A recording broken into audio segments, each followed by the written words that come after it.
Good afternoon. I'm Vice Chair of the Security and Defence Committee of European Parliament. My name is Riho Terras.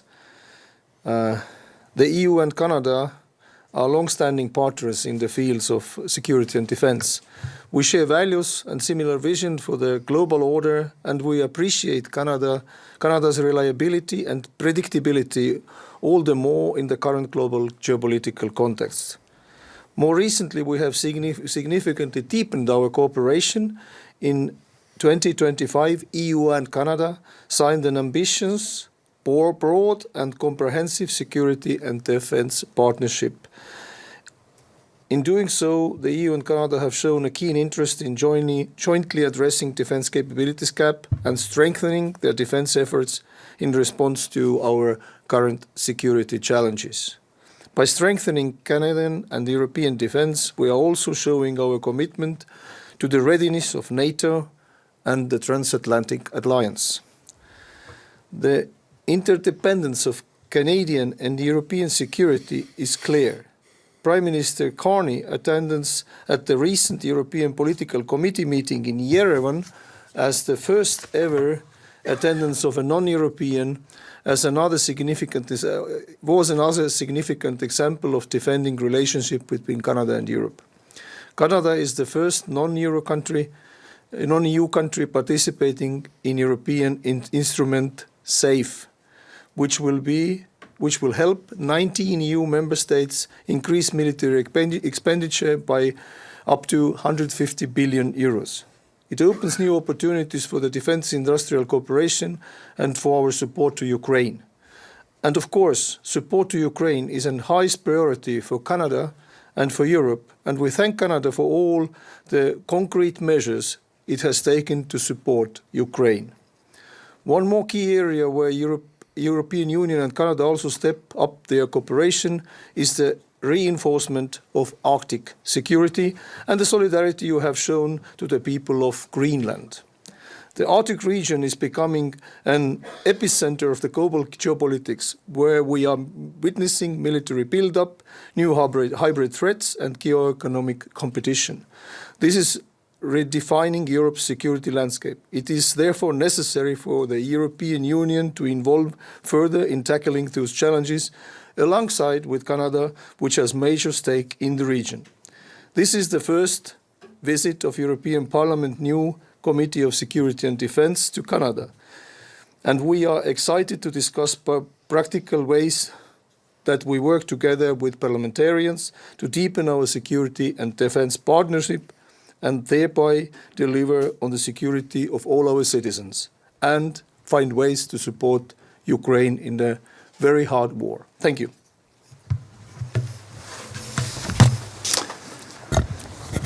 Good afternoon, everybody. On behalf of Economic and Financial Committee of European Parliament, let me express gratitude for meetings with people like Honourable Speaker of the Parliament, FINI Committee and the others that we will meet over our 3 days visit.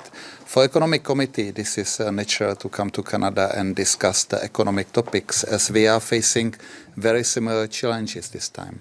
Economic uncertainty associated with the policy of White House, changes in the global economy, strategic dependence on technologies from countries like China, and so that's all we have in common. We have also in common the fact that we are facing the costs of the fragmentation of our domestic markets. Economic Committee is obviously highly interested in the way how Canada is dealing with challenges like the innovations on the financial markets, like the crypto, and the perception of the way how quickly and how should be implemented new regulatory frameworks, including the regulatory frameworks for the banks. But you know, this is still less important. That's something that is clearly the main part of our mission. In this uncertain world, we are looking for partners, we are looking for friends, and Canada here in this area have privileged roles. So we are meeting here friends, and we are trying the way, to find out the way how to tackle the existing challenges. Also how to strengthen the part of the world that believe that a rule-based system is the better way how to steer the global development, and not the system that is based on the power. And here are we with the friends. This is start of the cooperation that will continue, and that I believe will deliver the good results for our citizens as well as for the world as such. Thank you. Bonjour, je vais utiliser la deuxième langue officielle du Canada, le français, pour m'exprimer. Et c'est un plaisir d'être de nouveau ici au Canada comme président de la délégation du Parlement européen, Union européenne-Canada. C'est un plaisir de travailler avec ma contrepartie qui est Jens Maloney et de continuer ce dialogue avec, je dois le dire comme chaque fois, le Canada, qui est le pays le plus européen en dehors de l'Europe. Et comme président de cette délégation, ça me permet, en accompagnant la commission de défense et la commission économique du Parlement européen, d'avoir une vue d'ensemble sur des problèmes spécifiques et d'avoir une approche qui nous permettra de continuer la collaboration. Et nous avons du pain sur la planche. Notamment grâce à la diplomatie parlementaire, essayer de convaincre nos pays qui n'ont pas ratifié l'accord CETA de le faire. Donc, je demande un peu pardon au nom des Européens pour ces 10 pays qui ne l'ont pas encore fait, mais on travaille dessus. Nous sommes en train de négocier l'accord digital. On espère l'avoir pour le prochain sommet Union européenne-Canada. Je sais que les travaux avancent bien. Et donc, nous avons tous ces champs d'activité dans un monde qui, géopolitiquement et géoéconomiquement, est de plus en plus incertain. Donc, un allié comme le Canada est essentiel pour l'Union européenne et je pense que c'est réciproque. Donc, merci encore de votre présence.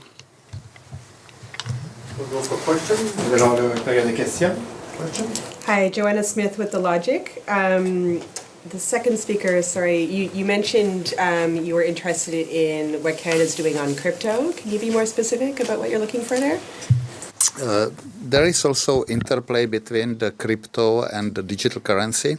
As you may know, we are very close to the vote in the European Parliament that I believe will start the process of introducing the digital euro. But obviously there are also some opinions that would say that stablecoins can play a very important role in improving the efficiency of the payment system and especially opening efficient ways how to, for example, do international transaction. Here with our Canadian friends, we were also discussing that European angle that is very much focused on the security of retail payment because unlike in Canada, in Europe, we don't have the other than American-dominated retail payment systems for retail transactions. And for example, when the US have introduced sanctions on the judges from the International Court for Justice, these people were cut off from the payment. And this is, unfortunately, in this uncertain world, how we see that our security can be compromised. So unlike in Canada, we see the digital euro also not only as the way how to provide the economy with effective way of the retail payments, but also as to secure our sovereignty. In other areas concerning the crypto, there will be still quite a few things that we would like to exchange the opinions. For example, the issue that is frequently discussed in the European Parliament and also with the Commission Council is multi-issuance of the stablecoin. You know that we were one of the first ones who introduced kind of comprehensive the regulation, so-called MiCA in this area, but we have to constantly look around if we are on the best possible regulatory framework and cooperate with our partners and eventually update. So these are the topics that we are covering within this area, and here cooperation with Canada can be very helpful for us as well as exchange of experience. Okay. Tomorrow we're expecting an announcement from Canada's Energy and Natural Resources Minister Tim Hodgson regarding LNG with a European partner. Can you say anything about that, or maybe more broadly, what Europe wants from Canada in terms of LNG exports? I guess this is, a little bit outside of ECON scale because we have also ITRE and INTA committee, but Europe obviously understands that LNG is very important transitional source of the energy. We found with high cost that being dependent on one supplier, especially if the supplier is from very problematic country like Russia, is extremely dangerous. So that's why I guess first diversification is the slogan of the day for quite a few years, and the second obviously to have the trade with someone who shares our values and who we can consider as the friend is much better for me than the diversification to the countries that don't fit into this category. So I guess this is the policy that Europe is enforcing for quite a few years. This is not just the economic policy, this is also security policy, and I guess here probably both of you can also say something if you wish. Yeah. Energy security is a part of security, and for us it is important. Okay, well, energy security is a part of overall security, and Europe has seen how difficult it is if we are dependent on one source only, like it was for years, and therefore I think for the security of the world it is important that we have like-minded nations working together on securing our different energy sources, and go even stronger with sanctions, which is, I think, an important word here also, that we should not depend on Russian gas. Just wanted to follow up on Arctic security. I know on this side of the Atlantic that's been getting a little bit less attention with the war in Iran, but I'm following up on a report there was in the New York Times a week ago about how there are talks between involving the White House ongoing about the U.S. demanding a much greater role for U.S. in Greenland as part of some sort of deal, and wanted to know more about your concerns. European Union is about to come out with its own Arctic security paper, and I'm sure that security in the Arctic is not a question of Canada, U.S. It's a question of all the like-minded nations in NATO and the European Union, because it is a competed economical space, and we need to make sure that it is not dominated by other than our alliance, and I don't see US there as an opposition to us.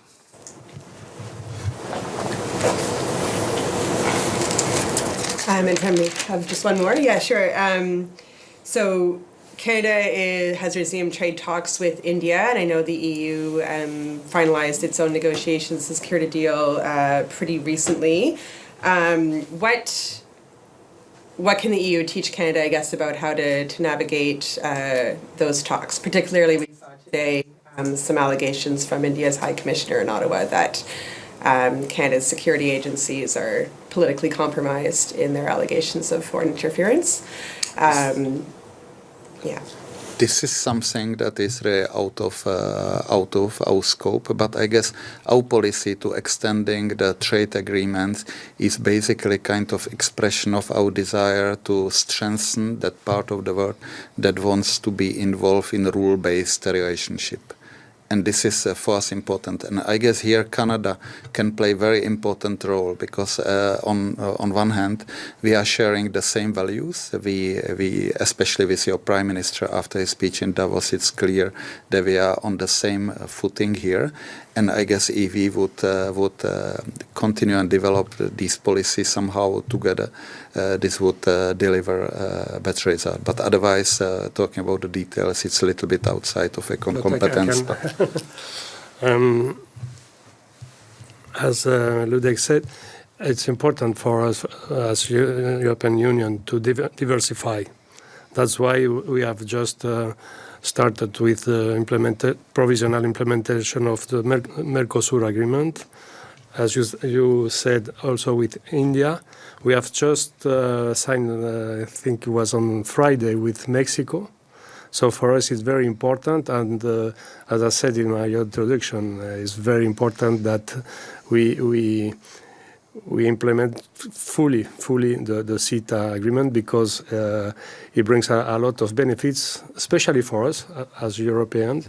But I think we have to continue, and for us it's important that due to this geopolitical and geoeconomic context, we have to diversify, and that's why Canada for us is very, very, very important. I was told that your goal as Canadian is because you export only 8% and to double to 16% in the few next year. So it would be very good that we strengthen this trade relationship. Just one word on the security issue. It's for me very easy. Security is a part of it, part of this trade also.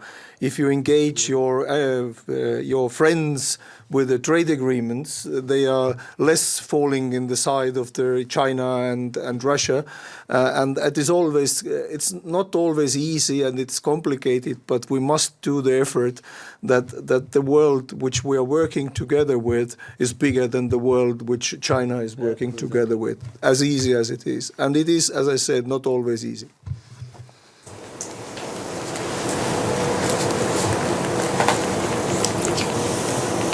Do you have anything else? Any more questions?